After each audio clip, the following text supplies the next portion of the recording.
আজ আমরা দেখতে চলেছি 2019 সালে রিলিজ হওয়া একটি অসাধারণ মুভি, যার নাম হলো মানি। এটি মূলত একটি south Korean crime thriller movie, যেখানে খুবই সাধারণ এবং বোকা একজন ছেলে হঠাৎ করেই $1,000,000 শেয়ার মার্কেট হ্যাক করে হয়ে যায় কোটিপতি। এরপর সে ফ্রড করতে করতে বোকা থেকে ধীরে ধীরে এতটাই দক্ষ হয়ে যায় যে তাকে আর কোনো পুলিশ অফিসারই ধরতে পারে না। এমনকি সে একের পর এক তাদের শহরের বড় বড় কোম্পানিগুলোকে হ্যাক করতে শুরু করে, যার ফলে একসময় সে হয়ে যায় তাদের শহরের অন্যতম একজন ধনী ব্যক্তি। কিন্তু এরপর তার জীবনে যা কিছু ঘটে সেটা আপনারা কল্পনাও করতে পারবেন না। তাহলে চলুন ঘুরে আসা যাক অসাধারণ একটি মাস্টারপিস মুভির গল্প থেকে। তো গল্পটি শুরু হয় সাউথ কোরিয়ার একটি আইল্যান্ডে, যেটার নাম হলো ইয়োডো। আর এই আইল্যান্ডটিকে কোরিয়ার অর্থনৈতিক কেন্দ্রবিন্দু বলা হয়, কারণ কোরিয়ার অর্থনৈতিক বিষয়ক বেশিরভাগ কাজই এখানেই হয়ে থাকে। তাছাড়া এখানে রয়েছে কোরিয়ার স্টক এক্সচেঞ্জ, যেখানে প্রায় প্রতিদিন $7 বিলিয়ন ডিল হয়। মাউসের এক ক্লিকে মুহূর্তের মধ্যে বিলিয়ন বিলিয়ন ডলার মুভ করা হয়। আর এখানকারই একটি ডিএম সিকিউরিটি নামক কোম্পানিতে কাজ করে মাইলো। মাইলো খুবই সাধারণ একটি ছেলে। সেই কোম্পানিতে খুবই ছোটখাটো একটি পদে কাজ করে, আর তার বেতন ছিল মাত্র $8,000 তবে মাইলো দেখতে বোকা হলেও সে ছিল প্রচুর চালাক, আর তার ভেতরে রয়েছে প্রচুর পরিমাণে ট্যালেন্ট। মাইলো হলো একজন স্টক ব্রোকার, আর মাইলোর স্মৃতিশক্তি ছিল অনেক প্রখর। তাই সে সেখানকার প্রত্যেকটি স্টকের কোড জানত, কারণ সে একবার কোনো কিছু দেখলেই সেটা তার মনে থাকত। কিন্তু এত কিছুর পরেও মাইলো সেই কোম্পানির সবচাইতে অকেজো একজন স্টক ব্রোকার ছিল, কারণ তার বাকি কলিগরা অনেক বেশি কমিশন করতে পারত, আর সেখানে তার কমিশন ছিল 0%, যেটা মাইলোর জন্য অনেক লজ্জাজনক একটি ব্যাপার। তাই মাইলোকে নিয়ে তার কলিগেরা অনেক সময় মজা করত। আসলে স্টক ব্রোকার বলা হয় ওই সমস্ত ব্যক্তিদেরকে যারা কিনা বিভিন্ন মানুষের সাথে স্টক এক্সচেঞ্জের কাজ করে, এমনকি বিভিন্ন বড় বড় কোম্পানির শেয়ার হোল্ডারদের প্রতিনিধি হয়ে কমিশনের বিনিময়ে শেয়ার ক্রয় বিক্রয় স্টক ব্রোকারদের মূল কাজ। এই কাজের মাধ্যমে এখানকার এমপ্লয়িরা কমিশন লাভ করত। তবে ডিএম সিকিউরিটি কোম্পানির সবচাইতে টপ স্টক ব্রোকার হল লিওন নামক একজন ব্যক্তি। তার কাছে রয়েছে প্রচুর পরিমাণে ক্লায়েন্ট। তাছাড়া সেই এখানকার সবচাইতে বেশি কমিশন লাভ করত। আর তাদের এই স্টক মার্কেটের ডিউটি ছিল সকাল 9টা থেকে বিকেল 3টে পর্যন্ত। এরপর কাজ শেষ হলে মাইলো খেলা দেখত, বাড়ি গিয়ে সময় কাটাত, নানা ধরনের খাবার খেত, আবার অনেক সময় ডিপ্রেশনে থাকত, কারণ তার সকল কলিগরাই মোটামুটি সাকসেসফুল স্টক ব্রোকার। শুধুমাত্র সেই তাদের তুলনায় অনেক পিছিয়ে আছে, কিন্তু মনে মনে সেও চাইত যে সে অনেক বড় একজন স্টক ব্রোকার হবে। আর এই পুরো কোম্পানিতে মাইলোর শুধু একজনই বন্ধু ছিল, যার নাম ছিল ক্যালভিন। ক্যালভিন হলো মাইলোর বেস্ট ফ্রেন্ড। একসময় মাইলো এবং ক্যালভিন একই কলেজেই লেখাপড়া করেছে, কিন্তু ক্যালভিন ছিল অনেক ধনী পরিবারের সন্তান। তার বাবার উসুং নামক অনেক বড় একটি কোম্পানি রয়েছে। ক্যালভিন আসলে নিজে একটি স্টক মার্কেটের কোম্পানি খুলতে চায়, কারণ তাদের কাছে অনেক টাকা রয়েছে। তবে স্টক মার্কেটের ব্যাপারে তার তেমন কোনো আইডিয়া ছিল না। তাই এই বিষয়ের উপর দক্ষতা অর্জনের জন্যই সেই কোম্পানিতে মাইলোর সঙ্গে জব করছে, যাতে করে স্টক মার্কেটের ব্যাপারে সে সবকিছু জানতে পারে। তবে ক্যালভিনকে দেখে মাইলোর মাঝে মাঝে হিংসে হয়, কারণ ক্যালভিনের বাবা কত বড় লোক, কিন্তু তার বাবা ছোটখাটো একজন কৃষক। এমনকি তার নিজের ভাগ্যটাও খুব একটা ভালো না। না তার বাবার কোনো টাকা পয়সা আছে, আর না সে নিজে কোনো কিছু করতে পারছে। তবে ক্যালভিন অনেক ধনী হওয়ায় তার অনেকগুলো গার্লফ্রেন্ডও ছিল। কিন্তু মাইলো আবার একজন স্কুল টিচারকে ভালোবাসত, আর স্কুল টিচার মাইলোর মতোই মধ্যবিত্ত পরিবারেরই ছিল। তবে মাইলো এবং ক্যালভিন আলাদা ধরনের হলেও তারা দুজনই দুজনকে অনেক ভালোবাসত, আর তারা একে অপরের সাথে তাদের সমস্ত কথা শেয়ার করত। তো এইভাবেই তাদের দিন কাটতে থাকে। তবে তারা যে শেয়ার মার্কেটের উপর কাজ করত সেটার দাম প্রতিনিয়তই ওঠানামা করত। তবে যখনই শেয়ারের দাম কমে আসত, স্টক ব্রোকাররা তখনই শেয়ার কিনে স্টক করে রাখত। আবার যখনই সেটার দাম অনেক বেড়ে যেত, তখন তারা সেটাকে সেল করত। আর এভাবেই তারা শেয়ার কেনা বেচার মাধ্যমে কমিশন লাভ করত। আর এই কমিশন লাভের আশায় স্টক ব্রোকাররা একটি নির্দিষ্ট সময়ে কোনো ধরনের শেয়ার কিনত না, কারণ এটা ছিল তাদের কৌশল। আর অনেক সময় ধরে শেয়ার বিক্রি না হলে খুব তাড়াতাড়ি শেয়ারের দাম অনেক কমে যেত। আর দাম কমার এই সুযোগকে কাজে লাগিয়ে স্টক ব্রোকাররা তখন প্রচুর পরিমাণে শেয়ার কিনে নিত। এতে করে যখনই শেয়ারের দাম আবার বেড়ে যেত, তখন তারা চড়া মূল্যে সেগুলোকে বিক্রি করত, যার ফলে তাদের ক্রয় মূল্যের চাইতে কয়েক গুণ বেশি লাভ হতো। কিন্তু স্টক ব্রোকারদের এই কাজটি ছিল ইলিগেল, কারণ এতে করে ছোটখাটো স্টক ব্রোকারদের অনেক লোকসান হয়। এমনকি অনেকে তো এখানে ইনভেস্ট করে একদম নিঃস্ব হয়ে যায়। তাই মাইলো কখনো এই ধরনের কাজে নিজেকে যুক্ত করত না। কারণ তার নিজের কাছে এটা খুব খারাপ লাগত। কিন্তু তার কলিগরা প্রত্যেকে লুকিয়ে লুকিয়ে এই কাজটি করত, যার ফলে তাদের কমিশনও ছিল অনেক বেশি। কিন্তু মাইলো যেহেতু এটা করত না, তাই তার কোনো কমিশনই ছিল না। যার ফলে একদিন রাতের বেলা মাইলোর বন্ধু কেলভিন তাকে বলে, পৃথিবীতে এত সৎ থেকে কি করবে? টাকা ছাড়া কি জীবনের কোনো মূল্য আছে? স্টক মার্কেটের মাঠে যেহেতু নেমেই পড়েছ, তাহলে সুযোগগুলোকে কাজে লাগাও, নিজের ভালো মানুষই বাদ দাও। তো কেলভিনের কথাগুলো মাইলোর মনে অনেক প্রভাব ফেলে। তাই পরের দিন সকালে মাইলো যখন তার ডিউটি করছিল, ঠিক তখনই তার কাছে একজন ক্লায়েন্টের ফোন আসে, যে কিনা মাইলোকে বলে ইলেকট্রনিক কোম্পানির 20,000 শেয়ার। এই বলেই সে ফোন কেটে দেয়। কিন্তু পরবর্তীতে বেচারা মাইলো এটাই বুঝতে পারছিল না যে 20,000 শেয়ারকে সে তাদের কাছ থেকে কিনবে নাকি তাদের কাছে বিক্রি করতে হবে। এবার অনেক সময় ধরে চিন্তা ভাবনা করে মাইলো সেই কোম্পানির কাছ থেকে 20,000 শেয়ার কিনে নেয়। ফলে সঙ্গে সঙ্গে সেই ক্লায়েন্টের কাছ থেকে তার ফোন আসে, আর সে মাইলোকে অনেক বকাঝকা করে, কারণ সে শেয়ার তাকে কিনতে নয়, বরং তাদের কাছ থেকে বিক্রি করতে বলেছিল। মাইলো এতে অনেক দুশ্চিন্তায় পড়ে যায়, কারণ সেই ক্লায়েন্ট তখন তার টাকা ফেরত চাচ্ছিল। এরপর দেখা যায় তাদের কোম্পানির ম্যানেজার মাইলো এবং অফিসের সবাইকে ডাকে, আর সে তাদের সবাইকে বলে যে মাইলোর জন্য তাদের কোম্পানির অনেক বড় একটি লস হয়েছে, কোম্পানিকে অনেক টাকা জরিমানা দিতে হয়েছে। তাই ম্যানেজার এবছর সমস্ত কলিগদের বোনাস ক্যান্সেল করে দেয়। এতে করে সমস্ত কলিগরা মাইলোর উপরে অনেক ক্ষিপ্ত হয়ে যায়। আর সেখানে থাকা একজন কলিগ মাইলোকে বলে, যদি তার বুদ্ধিশুদ্ধি নাই থাকবে তাহলে সে এখানে কাজ করছে কিসের জন্য? তার জন্য এখন কতগুলো মানুষের ক্ষতি হয়ে গেল।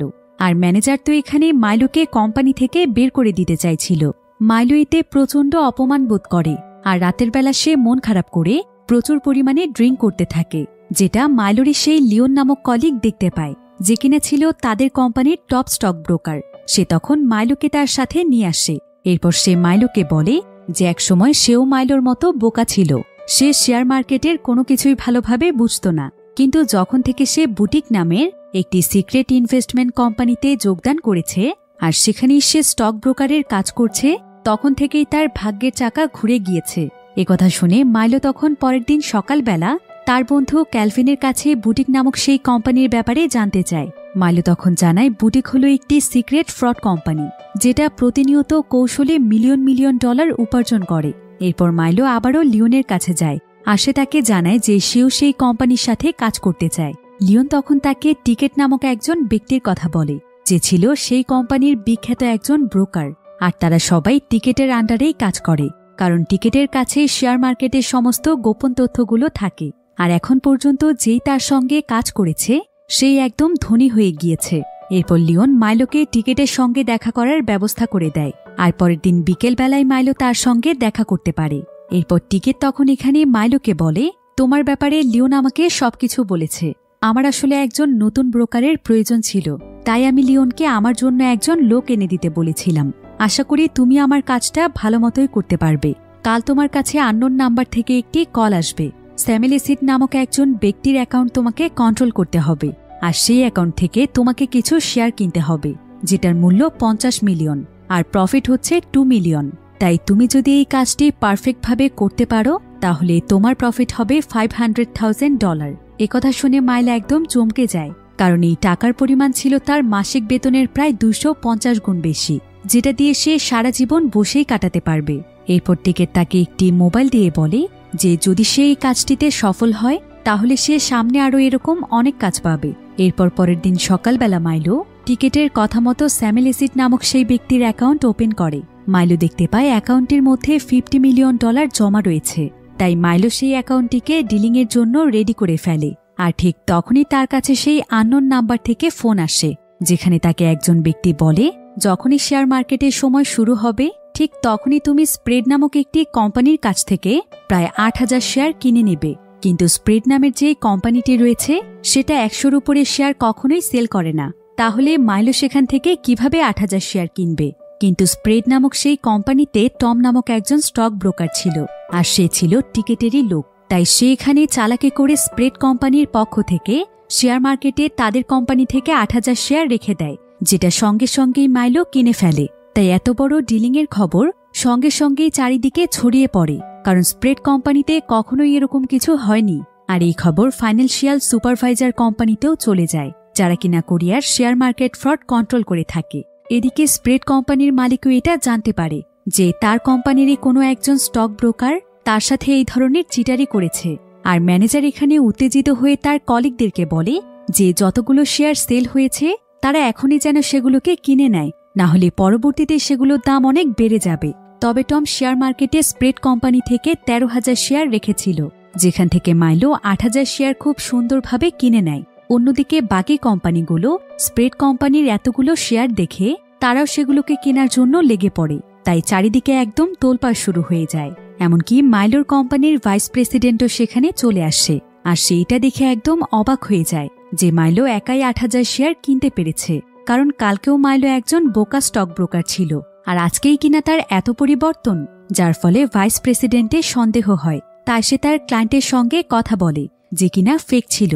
প্রথমে তো সে তার কথায় ধরা পড়তেই যাচ্ছিল, কিন্তু পরবর্তীতে কোনোমতে সে ভাইস প্রেসিডেন্টকে বুঝিয়ে ফেলে আসলে এই ডিলিংটি যদি কোনো কৌশলের মাধ্যমে করা হয় আর এসবের মধ্যে যদি তাদের কোম্পানির নাম জড়িত থাকে তাহলে সমস্ত দোষ তাদের উপর এসে পড়বে। তাই ভাইস প্রেসিডেন্ট কনফার্ম হতে চাইছিল যে মাইলো লিগেলভাবে এটা কিনেছে কিনা। এরপর লিওন সেখানে ভাইস প্রেসিডেন্টকে বলে যে লিওন নিজে আজকে মাইলোকে এই শেয়ারটি কিনতে সাহায্য করেছে, এতে কোম্পানির কোনো ক্ষতি হবে না, কারণ এটা লিগেল। এসব বলে লিওন ভাইস প্রেসিডেন্টকে মানিয়ে ফেলে। এবার শেয়ার মার্কেটে এত বড় একটি কেনা বেচার ফলে শেয়ারের দাম অনেক দ্রুত হারে ওঠানামা করতে শুরু করে। হংকংয়ের শেয়ার মার্কেট একদম নিচে নেমে যায়, আর তারা একদম কম দামে তাদের শেয়ারগুলো সেল করতে শুরু করে। এমনকি তাদের মতো আরও অনেক কোম্পানি অনেক কম দামে তাদের শেয়ারগুলো বাজারে ছেড়ে দেয়, যার ফলে এখন মার্কেটে শেয়ার একদম এভেলেবেল ছিল। আর এই সুযোগকে কাজে লাগিয়ে টিকেটের দলের যতগুলো স্টক ব্রোকাররা ছিল তারা সবাই মিলে সেই সমস্ত শেয়ারগুলোকে কম দামে কিনে ফেলে। তাই তাদের স্টকে লক্ষ লক্ষ শেয়ার জমা হয়ে যায়, আর এটাই ছিল তাদের কৌশল। কারণ এরপর শেয়ারের দাম যখন একদম বৃদ্ধি পেয়ে যায় তখন সাথে সাথেই তারা সেগুলোকে সেল করে দেয়, অর্থাৎ মাইলো টিকিটের কাজটি পারফেক্টভাবে করে ফেলে। তাই সেদিন রাতের বেলা টিকিট মাইলোকে তার পাওনা টাকা বুঝিয়ে দেয়, ঠিক যেমনটা তাদের ডিল হয়েছিল। তবে সে তাকে টাকাগুলো মার্কচো নামক একজন ব্যক্তির অ্যাকাউন্টে দেয়, কারণ হঠাৎ করেই তার অ্যাকাউন্টে এতগুলো টাকা ট্রান্সফার করলে এটা গভর্নমেন্টের লোকদের নজরে আসতে পারে। কিন্তু মাইলোকে যেহেতু টাকাগুলো অন্য আরেকটি লোকের অ্যাকাউন্টে দেয়া হয়েছে তাই মাইলোর বিশ্বাস হচ্ছিল না যে টিকিট তাকে এতগুলো টাকা আসলেই দিয়েছে। সে ভেবেছিল যে টিকিট হয়তো তার সঙ্গেও চিটারি করছে। তাই মাইলো তার বাড়িতে এসে সঙ্গে সঙ্গেই মার্কচোয়ের অ্যাকাউন্ট থেকে তার অ্যাকাউন্টে $10 ট্রান্সফার করে, এটা চেক করার জন্য যে আসলে এগুলো রিয়েল ডলার কিনা। এরপর মাইলো দেখতে পায় যে সত্যি সত্যিই টিকিট তাকে এতগুলো টাকা দিয়েছে। মাইলো তো এতে খুশিতে একদম আত্মহারা হয়ে যায়, কারণ মুহূর্তের মধ্যে সে কোটিপতি হয়ে গিয়েছে। এবার মাইলো তার একটি ডায়েরিতে লিস্ট করতে শুরু করে যে এই টাকাগুলো দিয়ে সে কি কি কিনবে। এরপর প্রথমেই সে বিলাসবহুল একটি ফ্ল্যাট কেনে, যেখান থেকে কোরিয়ান স্টক এক্সচেঞ্জ বিল্ডিং সরাসরি দেখা যায়। এরপর মাইলো সেদিন বিকেলবেলা সেই মেয়েটিকেও এসব কিছু দেখায় যাকে সে অনেকদিন ধরেই পছন্দ করে, আর এই মেয়েটির নাম হলো সেহুন। সেহুন তো এসব কিছু দেখে অনেক অবাক হয়ে যায়, কারণ মাত্র কয়েকদিনের মধ্যেই এত বড় ফ্ল্যাট কেনা কিভাবে সম্ভব। কিন্তু মাইলো তখন তাকে বলে, অবাক হচ্ছ? এটা তো মাত্র শুরু, আমি আমার কাজে কতটা দক্ষ তোমার কোনো ধারণাই নেই। এরপর মাইলো যেই বাড়িতে ফ্ল্যাট কিনেছে সেখানেই তার হান নামক একজন ব্যক্তির সঙ্গে দেখা হয়। তাই প্রথম দেখাতেই তারা একে অপরের সঙ্গে পরিচিত হয়। মাইলো হানকে বলে যে সে একজন স্টক ব্রোকার। হান তখন তাকে বলে, আমিও এই কাজের সঙ্গে জড়িত, তবে আমি স্টক ব্রোকার না, বরং শেয়ার মার্কেটে যেই ফ্রডগুলো হয়ে থাকে সেগুলোর উপরে আমি তদারকি করি এবং যারা ফ্রড করছে তাদেরকে খুঁজে বের করি। এরপর হান মাইলোকে তার একটি কার্ড দিয়ে বলে, তোমার কোনো প্রয়োজন হলে আমাকে জানাতে পারো। কিন্তু মাইলো হানের পরিচয় শুনে অনেক ভয় পেয়ে যায়। সে মনে মনে চিন্তা করে যে হান আবার তাকে ধরতে এখানে আসেনি তো। তাই মাইলো তখন রাতের বেলা টিকেটের কাছে যায়, আর সে হানের ব্যাপারে তাকে সবকিছু বলে। এমনকি সে জানায় যে তার অনেক ভয় লাগছে। কিন্তু টিকেট তখন তাকে বলে, এত ভীত হলে তো তুমি আমার টিমে কাজ করতে পারবে না, তাহলে তুমি অন্য রাস্তা দেখো। আর তুমি ধরা পড়বেই বা কিভাবে? তোমার সমস্ত ইনফরমেশন তো আমি বদলে দিয়েছি, টাকা ট্রান্সফারও করা হয়েছে অন্য আরেকটি অ্যাকাউন্টে। তাছাড়া হান যদি তোমাকে ধরতেই আসতো তাহলে এতক্ষণে সে তোমাকে ধরিয়ে দিত। এখন তুমি যদি আমার সাথে কাজ করতে না চাও তাহলে আমি পরবর্তী কাজ অন্য একজন স্টক ব্রোকারকে দিয়ে করাবো। কিন্তু মাইলো বলে যে সে তার সঙ্গে কাজ করতে চায়, কারণ সে আরো অনেক ধনী হতে চায়। অন্যদিকে আমরা হানকে দেখতে পাই, যাকে কিনা স্প্রেড কোম্পানিতে তদন্তের জন্য ডাকা হয়েছে, যাতে করে সে সেদিনের সেই ঘটনা সম্পর্কে সঠিক তথ্য বের করতে পারে যে শেয়ার মার্কেটে তাদের এতগুলো শেয়ার কে ছেড়ে দিয়েছিল। কিন্তু আসলে টম নামের যে ব্রোকার শেয়ারগুলোকে মার্কেটে ছেড়ে দিয়েছিল সে তো অনেক আগেই তার ফ্যামিলি নিয়ে দেশ ছেড়ে পালিয়ে গিয়েছে, কারণ তার যত টাকা কমিশন হয়েছিল সেই টাকা দিয়ে সে বসে বসেই খেতে পারবে। কিন্তু হানি এই বিষয়ের উপর তদন্ত করে বুঝতে পারে যে আসলে তো ৮,০০০ শেয়ার কেনা ফ্রড দলের উদ্দেশ্য ছিল না, তাদের উদ্দেশ্য ছিল শেয়ারের দামকে একদম কমিয়ে আনা। এবার হান এটা চেক করে যে কোন স্টক ব্রোকারের মাধ্যমে সেই ক্লায়েন্ট ৮,০০০ শেয়ার কিনেছে। হান তখন এখানে মাইলোর ইনফরমেশন পায়। এবার সে মাইলোর পেছনে তদন্ত শুরু করে। অন্যদিকে মাইলো একটি রেস্টুরেন্টে বসে টিকিটের জন্য অপেক্ষা করছিল, কারণ আজকে তারা একটি নতুন প্রজেক্টে কাজ শুরু করবে। তবে এখানে এসে টিকিট আরও একজন ব্রোকারের সঙ্গে কথা বলছিল, যার নাম হলো বেথ। সে আসলে টিকিটের টিমেই কাজ করে। এবার টিকিট মাইলোকে জানায় যে এর পরের প্রজেক্টে তাকে প্রোগ্রাম ট্রেডিং করতে হবে। আর প্রোগ্রাম ট্রেডিং হলো একসাথে অনেকগুলো শেয়ারকে জমা করা আর সেগুলোকে মাত্র এক ক্লিকেই কিনে ফেলার কৌশল, যেখানে নানা ধরনের কোম্পানি থেকে শেয়ারগুলোকে মার্ক করা হবে আর সেটা বাস্কেট আকারে একটি কম্বোর মতো জমা হবে, যেটাকে তারা আবার সেই বাস্কেট হিসেবে সেল করতে পারবে। এতে করে তারা একসাথে অনেক টাকা লাভ করতে পারবে আর অন্য কেউ সেটাকে কেনার আগেই মাত্র এক ক্লিকে সেটাকে তারা কিনে ফেলতে পারবে। আর এটা একটি গোপন প্রোগ্রামের মাধ্যমে ফ্রড টিমেরা করে থাকে। এতে করে তারা শেয়ারগুলোকে অনেক দ্রুত হারে কিনে ফেলতে পারে, তাও আবার এভেলেবেল থাকা সমস্ত শেয়ারগুলোকে একসাথে কিনতে পারে। এরপর টিকিট মাইলোকে জানায় যে এই ট্রেডিংয়ের সময় তার প্রত্যেকটি ফার্ম থেকে ৫ জন করে স্টক ব্রোকাররা অংশগ্রহণ করবে। এরপর মাইলো তার কম্পিউটারে টিকিটের দেয়া লিঙ্ক থেকে সেই প্রোগ্রামটি ইনস্টল করে, যেখানে তার সঙ্গে আরও ৫ জন স্টক ব্রোকাররা যুক্ত হয়। এরপর মাইলোর কাছে পার্ক নামক একজন ব্যক্তির মেসেজ আসে আর সে মাইলোর মাধ্যমে অনেকগুলো শেয়ার অর্ডার করে। এরপর দেখা যায় পরপর তার কাছে একের পর এক শেয়ারের অর্ডার আসতে থাকে, কারণ তাদের প্রোগ্রামটি এভাবেই সেট করা।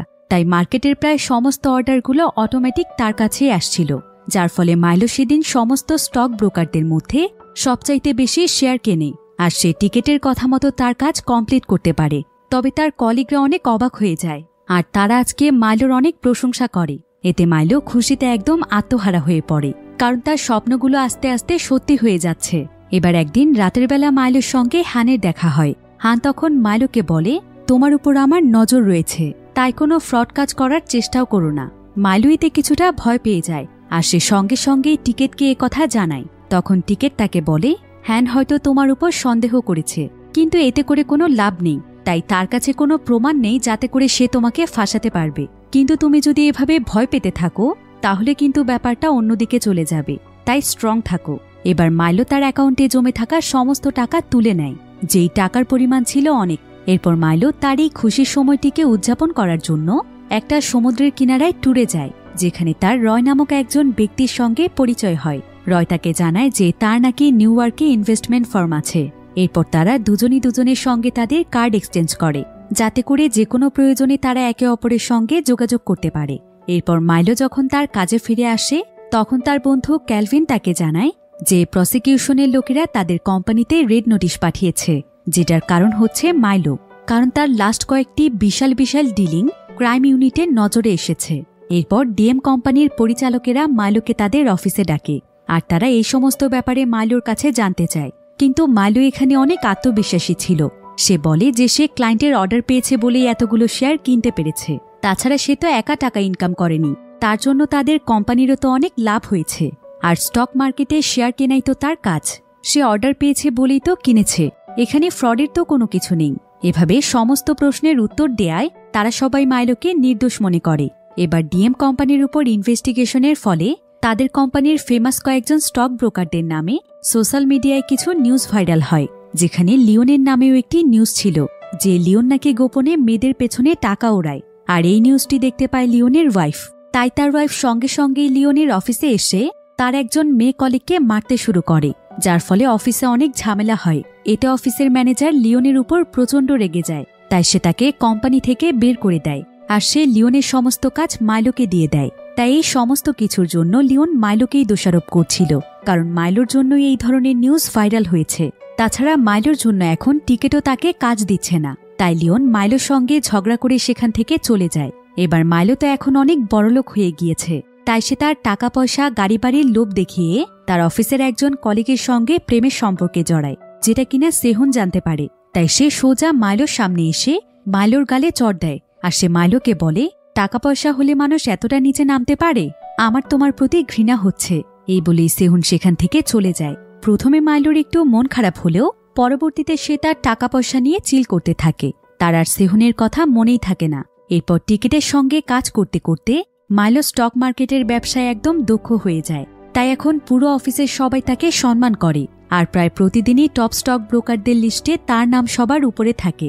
এমনকি কিছুদিন পর তাকে তার অফিস থেকে ব্রোকার অব দ্য ইয়ারের অ্যাওয়ার্ড দেয়া হয়। এরপর মাইলো তার মা বাবার যত রকম ইচ্ছে ছিল সেই সমস্ত ইচ্ছে তার টাকা পয়সা দিয়ে পূরণ করে দেয়। এতে তার মা বাবা তার উপরে প্রচণ্ড খুশি হয়। আর এখন মাইলোর যখনই যা করতে ইচ্ছে করে সে তখনই তাই করে। সে নিজের মতো করে তার জীবনকে উপভোগ করে। এবার একদিন রাতের বেলা মাইলোকে বেড নামক সেই ব্রোকার ফোন করে, যে কিনা টিকেটেরই একজন লোক ছিল। আসে তাকে তখনই তার সঙ্গে দেখা করতে বলে, কিন্তু মাইলো সেখানে যায় না।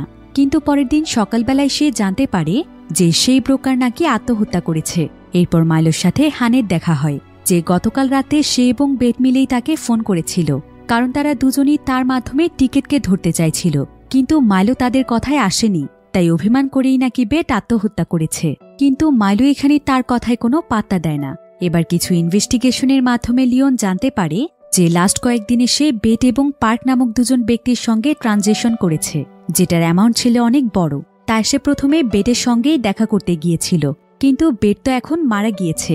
এবার হান সোজা চলে যায় পার্ক নামক সেই ব্যক্তির কাছে, আর সে সেখানে পার্কেরও অনেক ইনফরমেশন সংগ্রহ করে। পার্ক এতে অনেক ভয় পেয়ে যায়। এরপর সেদিন রাতের বেলা সে লিওনের সঙ্গে দেখা করে, আর তারা দুজন মিলে এখানে টিকেটের ব্যাপারে কথা বলে, যে টিকেট এবং মাইলো মিলে তাদেরকে ঠকাচ্ছে, কারণ তারা তাদের টিমে থাকা সত্ত্বেও টিকেট তাদেরকে কোনো কাজই দিচ্ছে না। আর এদিকে তারা কোনো কাজ না পেয়েও উল্টো তারা ফেসে যাচ্ছে। তাই লিওন এবং পার্ক তখন হানের কাছে যায়, আর তারা হানের সঙ্গে হাত মেলায়। এমনকি তারা হানকে বলে যে টিকেটের ব্যাপারে তারা তাকে সমস্ত ইনফরমেশন দেবে। অন্যদিকে আমরা মাইলোর সেই বন্ধু ক্যালভিনকে দেখতে পাই। ক্রাইম ইউনিটের তার একজন পরিচিত আঙ্কেলের কাছ থেকে সে জানতে পারে যে তাদের কোম্পানির কয়েকজন স্টক ব্রোকারদের নাম ক্রাইম ইউনিটের কাছে আছে, যাদেরকে সেই স্প্রেড কোম্পানির ডিলিংয়ের সঙ্গে জড়িত হিসেবে সন্দেহ করা হচ্ছে। আর তার মধ্যে সবচাইতে উপরে রয়েছে মাইলোর নাম। অন্যদিকে মাইলো পার্কের অফিসে তার সঙ্গে দেখা করতে যায়, আর ঠিক তখনই পার্ক ছাদ থেকে লাফ দিয়ে মারা যায়। কিন্তু পরবর্তীতে জানা যায় যে সে নিজে মারা যায়নি, বরং তাকে মার্ডার করা হয়েছে। একজন কন্ট্রাক্ট কিলার তাকে ছাদ থেকে নিচে ফেলে দিয়েছে। মাইলো এতে কিছুটা ভয় পেয়ে যায়, কারণ পার্ককে কে মারতে পারে? আসলে টিকেটে একজন সন্ত্রাসীর মাধ্যমে তাকে হত্যা করিয়েছে। এরপর পরের দিন টিকেট মাইলোকে তার সঙ্গে দেখা করতে বলে, আর যাওয়ার পথে মাইলোর সাথে তার বন্ধু ক্যালভিনের দেখা হয়। তখন ক্যালভিন তাকে বলে যে এখন তার যত টাকা পয়সা আছে সেগুলোই তার জন্য যথেষ্ট, তাই যেন সে এসব কাজ থেকে বেরিয়ে আসে, তা না হলে সামনে তার জন্য অনেক বড় বিপদ রয়েছে। ক্যালভিন এখানে তাকে আরও বলে যে টিকেট শুধুমাত্র তাকে ব্যবহার করছে, আর ব্যবহার শেষ হলেই তাকে সে ছুঁড়ে ফেলে দেবে। তাই মাইলো যেন এসব থেকে বেরিয়ে আসে।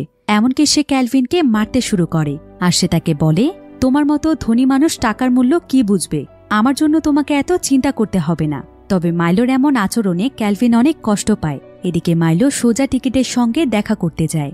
এরপর টিকেট তাকে নতুন একটি কাজ দেয়, যেখানে একটি দেউলিয়া কোম্পানির সমস্ত শেয়ার তাকে কিনতে হবে, আর সেটাও আবার ইলিগেল পদ্ধতিতে। কিন্তু মাইলো তখন টিকেটকে বলে সেই কোম্পানি তো এমনিতেই ডুবে আছে, তাহলে ওই কোম্পানির সাথে এই কাজটি না করলে হয় না, আর সে কেন এই ইলিগেল কাজগুলো করছে। টিকেট তখন মাইলোকে বলে যে তার টাকার কোনো প্রয়োজন নেই, সেই সব কাজে অনেক মজা পায়, এটা তার একটি অ্যাডিকশন। অন্যদিকে আমরা সেই মেয়েটিকে দেখতে পাই যার সঙ্গে মাইলো বর্তমানে রিলেশনশিপে রয়েছে।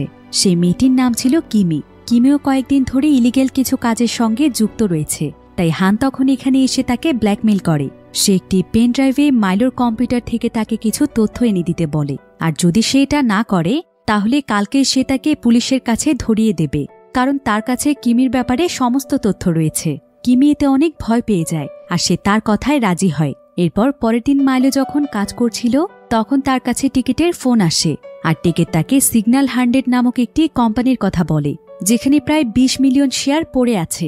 মাইলো তখন তাড়াতাড়ি করে সেই সমস্ত শেয়ার কিনে নেয়, আর এটা ছিল আজ পর্যন্ত তার সবচাইতে বড় ডিল, যার ফলে তার প্রচুর পরিমাণে প্রফিট হয়। কিন্তু কিছুক্ষণ পরেই সে জানতে পারে যে দুদিন আগে সিগন্যাল 100 কোম্পানিতে আগুন লেগেছিল, যেখানে অনেক কর্মচারীর মৃত্যুও হয়, আর ওই কোম্পানির ব্যাপক পরিমাণে ক্ষয়ক্ষতি হওয়ায় কোম্পানির মালিক তাদের স্টকে থাকা সমস্ত শেয়ার অনেক কম মূল্যে বাজারে ছেড়ে দেয়। আর টিকেট এই সুযোগকে কাজে লাগিয়ে মাইলোর মাধ্যমে এই শেয়ারগুলো কিনিয়েছে।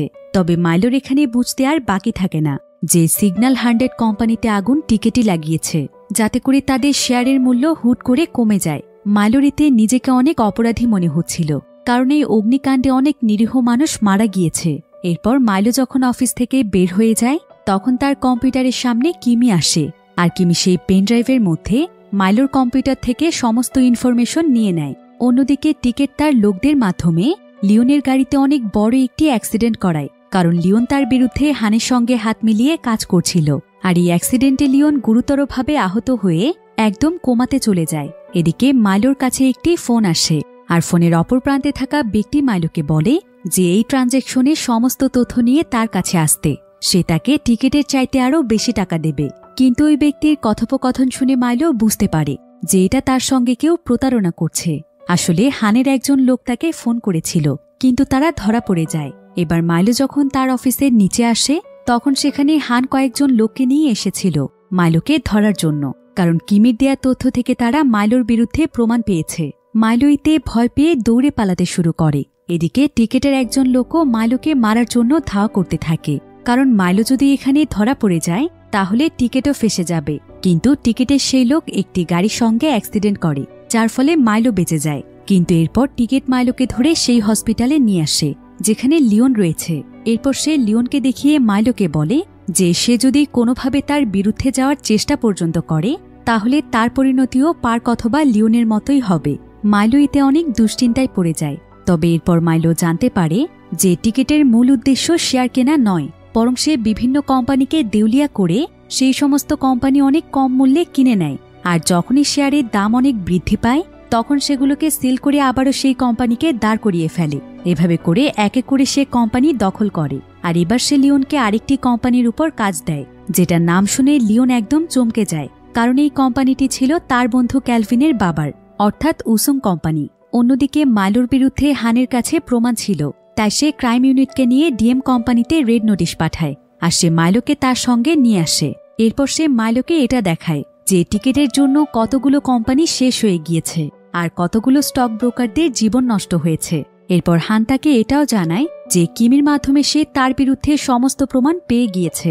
তবে সে মাইলোকে ক্রাইম ডিপার্টমেন্টের কাছে তুলে দেবে না যদি সে টিকেটকে তাদের কাছে ধরিয়ে দেয়। কিন্তু মাইলো এখানে তার কথার কোনো জবাব দেয় না। তবে ঠিক তখনই তার কাছে একটি ফোন আসে, আর সে জানতে পারে কেলভিনের বাবাকে হত্যা করা হয়েছে। কিন্তু কে হত্যা করেছে কেউ জানে না। তবে মাইলো বুঝতে পারে যে এটা টিকেটেরই কাজ। এরপর মাইলো হানকে কোনো কিছু না বলেই সেখান থেকে বেরিয়ে পড়ে। সে সোজা টিকেটের কাছে আসে টিকেটকে জানায় যে সে যদি টিকেটকে ক্রাইম ডিপার্টমেন্টের কাছে ধরিয়ে দেয় তাহলে তাকে তারা ছেড়ে দেবে। টিকেট তখন তাকে বলে, তাহলে তুমি আবার আমাকে ধরিয়ে দেওয়ার জন্য তোমার শরীরে মাইক্রোফোন লুকিয়ে রাখোনি তো? মাইলো তখন তাকে তার পোশাক খুলে দেখায় যে তার কাছে কোনো মাইক্রোফোন নেই, কিন্তু তারপরও টিকেট তাকে সেখান থেকে বেরিয়ে যেতে বলে। এরপর পরের দিন মাইলো ক্যালভিনের সঙ্গে দেখা করে, আর সে ক্যালভিনকে তার বাবার মৃত্যুর জন্য সান্ত্বনা জানায়। তবে ক্যালভিনদের কোম্পানিতে এত বড় ধাক্কার কারণে তাদের কোম্পানির শেয়ারের মূল্য একদম কমে গিয়েছে, আর তাদের কোম্পানি এখন পথে বসতে চলেছে। তাই তার আঙ্কেল তাদের কোম্পানিটিকে চায়নাতে বিক্রি করে দিচ্ছে। তাই মাইলো তখন ক্যালভিনকে একটি গোপন তথ্য দেয় যে আগামীকাল একটি নির্দিষ্ট সময়ে তাদের কোম্পানির শেয়ারের দাম অনেক বাড়বে। তখন যদি সে সঙ্গে সঙ্গে সেগুলোকে সেল করতে পারে তাহলেই তাদের কোম্পানি আবারও আগের জায়গাতে ফিরে যাবে। কিন্তু ক্যালভিন বলে এইটুকু সময়ে তারা এত ক্লায়েন্ট কোথায় পাবে? মাইলো তখন তাকে বলে, তুমি কোনো চিন্তা করো না, তোমাদের কোম্পানির সমস্ত শেয়ার আমি কিনে নেব। এরপর পরের দিন সকালবেলায় যখনই শেয়ার মার্কেট শুরু হয়, মাইলো তখন সঙ্গে সঙ্গে ক্যালভিনদের কোম্পানির সমস্ত শেয়ার কিনে নেয়, যার ফলে মুহূর্তের মধ্যেই তাদের কোম্পানির মার্কেট ভ্যালু একদম বেড়ে যায়। তবে এখন আবার মাইলোকে এই সমস্ত শেয়ারগুলো সেল করতে হবে, তা না হলে সে ক্যালভিনদের কোম্পানির প্রফিট বাড়াতে পারবে না। কিন্তু এখানে শেয়ারের সংখ্যা ছিল কয়েক মিলিয়ন, তাই মাইলোর মার্কচো নামের যে ফেক অ্যাকাউন্টে রয়েছে, মাইলো সেটার মাধ্যমেই তার সমস্ত টাকা দিয়ে নিজেই ক্লায়েন্ট হয়ে সেগুলোকে কিনতে চাইছিল। কিন্তু মাইলো তার মার্কচো নামের অ্যাকাউন্টে প্রবেশ করেই দেখতে পায় যে তার অ্যাকাউন্টে এখন যেই পরিমাণ টাকা আছে সেগুলো দিয়ে সে ক্লায়েন্ট হিসেবে শুধুমাত্র অর্ধেক শেয়ারই কিনতে পারবে। কিন্তু বাকি শেয়ারগুলো সে কার কাছে বিক্রি করবে? হুট করে সে এত বড় ক্লায়েন্ট পাবেই বা কোথায়? তাই মাইলো এখানে অনেক দুশ্চিন্তায় পড়ে যায়, কারণ এই সবগুলো শেয়ার সেল করতে না পারলে ক্যালভিনদের কোম্পানি একদম দেউলিয়া হয়ে যাবে, আর সেই সুযোগে টিকেট সেটাকে কম দামে কিনে নেবে। কিন্তু ঠিক এমন সময় মাইলোর রয় নামক সেই ছেলেটির কথা মনে পড়ে, যার সঙ্গে তার ভ্যাকেশনে গিয়ে দেখা হয়েছিল। আর তার নিউ ইয়র্কে ইনভেস্টমেন্টের অনেক বড় একটি কোম্পানি রয়েছে। তাই মাইলো তখন সঙ্গে সঙ্গেই রয়ের সঙ্গে যোগাযোগ করে আর সে রয়কে ক্লায়েন্ট হিসেবে এখানে ইনভেস্ট করতে বলে। রয় এতে সঙ্গে সঙ্গেই রাজি হয়ে যায়, কারণ রয়ের কাজই ছিল ইনভেস্ট করা। তাই এরপর রয় এবং মাইলো দুজন মিলে সঙ্গে সঙ্গেই তাদের সমস্ত শেয়ার কিনে নেয়। এতে করে ক্যালভিন কোম্পানি আগের চাইতেও আরও দ্বিগুণ লাভ করে, যার ফলে তাদের কোম্পানি আগের তুলনায় আরও ভালো পজিশনে চলে যায়। তবে ক্যালভিনের কোম্পানিকে বাঁচাতে গিয়ে মাইলো তার সমস্ত টাকা শেষ করে দিয়েছে। বলতে গেলে মাইলো এখন একদম নিঃস্ব। মাইলো আসলে তার ভুল শোধরাতে চাইছিল, যেটা সে তার প্ল্যান মোতাবেক করেও দিয়েছে। তবে মাইলোর এই কাজের কারণে টিকেটের ক্যালভিনদের কোম্পানি কেনার স্বপ্ন একদম শেষ হয়ে যায়। এতে সে মাইলোর উপর প্রচণ্ড রেগেছিল। তবে মাইলো এখানে টিকেটের ফোনের অপেক্ষা করছিল, আর ঠিক তখনই টিকেটের কাছ থেকে তার ফোন আসে। টিকেট তখন মাইলোকে তার সঙ্গে দেখা করতে বলে। এরপর মাইলো সে স্টেশনে গিয়ে টিকেটের সঙ্গে দেখা করে, আর সে টিকেটকে বলে, আমি দুঃখিত, আমার জন্য আপনার অনেক টাকা লস হয়েছে। আমার বন্ধুর কোম্পানি তো, তাই আপনার উপর ছেড়ে দিতে পারলাম না। 2 বছর ধরে আপনার কথায় আমি শত শত কোম্পানিকে ডাউন করে ফেলেছি। আপনার সঙ্গে আর কে কে জড়িত আছে? আপনি আর কাদের সাথে কাজ করেন? টিকেট তখন মাইলোকে তার সমস্ত গোপন কথা বলে দেয়, যে এতদিন পর্যন্ত সে কতগুলো কোম্পানিকে ঠকিয়েছে। তবে সে এটাও জানায় যে মাইলো তার সঙ্গে একদমই ঠিক করেনি, আর এই সাজা তাকে পেতেই হবে। তবে মাইলোর চোখে মুখে কোনো ভয় কাজ করছিল না, তাই টিকেটের মাইলোর উপর সন্দেহ হয়। এরপর টিকিট মাইলোর কোড চেক করে দেখতে পায় যে মাইলোর কোডের মধ্যে মাইক্রোফোন সেট করা, অর্থাৎ মাইলো ইচ্ছে করেই টিকেটের কাছ থেকে সমস্ত গোপন কথা বের করে নিয়েছে, যাতে করে টিকেটের বিরুদ্ধে সে প্রমাণ জোগাড় করতে পারে। তাছাড়া সেই মাইক্রোফোনের মাধ্যমে সবকিছু হান এবং ক্রাইম ডিপার্টমেন্টের লোকেরা শুনছিল। আসলে মাইলো আগেই হানের সঙ্গে টিকেটকে ধরার প্ল্যান করেছিল। তবে টিকেট এটা বুঝতে পেরে সঙ্গে সঙ্গে সেখান থেকে পালিয়ে যেতে থাকে। কিন্তু মাইলো তখন সেই স্টেশনে টাকা ছড়িয়ে দিতে থাকে, যার ফলে সেই স্টেশনে সমস্ত যাত্রীরা টাকা কুড়ানোর জন্য সেখানে অনেক ভিড় করে, আর এতে করে সেখানকার রাস্তা বন্ধ হয়ে যায়। তাই টিকেট সেখান থেকে পালানোর আগেই হান সেখানে ক্রাইম ডিপার্টমেন্টের লোকদেরকে নিয়ে চলে আসে, আর তারা টিকেটকে গ্রেফতার করে নিয়ে যায়। কিন্তু অন্যদিকে মাইলো সেখানকার ট্রেনে উঠে কোরিয়া ছেড়ে পালিয়ে যাচ্ছিল। তবে সে ফোনে হানের সঙ্গে যোগাযোগ রেখেছে। হান তখন মাইলোকে বলে, তুমি কেন পালিয়ে যাচ্ছ? তুমি তো এই কেসের সাক্ষী, তোমাকে আমরা কোনো কিছুই করব না। মাইলো তখন তাকে বলে, হ্যাঁ আমি এই কেসের সাক্ষী, কিন্তু সাক্ষী থেকে দোষী হতে কতক্ষণ? আমি কাউকে বিশ্বাস করি না। এই বলেই মাইলো ফোন কেটে দেয়। তবে মাইলো টিকেটের ব্যাপারে সমস্ত কিছু হানকে জানিয়ে দিয়েছিল, তাই হান টিকেট এবং তার পুরো টিমকে ধরে ফেলে। এদিকে মাইলো যখন ট্রেনে করে সেখান থেকে পালিয়ে যাচ্ছিল, ঠিক তখনই সে তার সামনে ছোটখাটো একজন স্টক ব্রোকারকে দেখতে পায়। আর তাকে দেখে মাইলো এখানে রহস্যজনক একটি হাসি দেয়, যেটা দেখে আমরা বুঝতে পারি যে মাইলো আসলে এখন টিকেটের জায়গা নিতে চাইছে। অর্থাৎ টিকেট ঠিক যেভাবে ছোটখাটো স্টক ব্রোকারদেরকে কাজে লাগিয়ে স্টক মার্কেটে কোটি কোটি টাকার বিজনেস করেছে, এখন মাইলো সেই পথেই হাঁটবে। কারণ মাইলো এখন স্টক মার্কেটে একদম দক্ষ, তাই তার মনে কোনো ভয় ছিল না। এবার মাইলো সে স্টেশন থেকে তার নতুন জীবনের উদ্দেশ্যে রওনা হয়। আসলে টাকা পয়সা এমন একটি জিনিস, যেটার লোভে একবার যদি কোনো মানুষ পড়ে যায়, তাহলে সে চাইলেও আর সেখান থেকে বের হতে পারে না।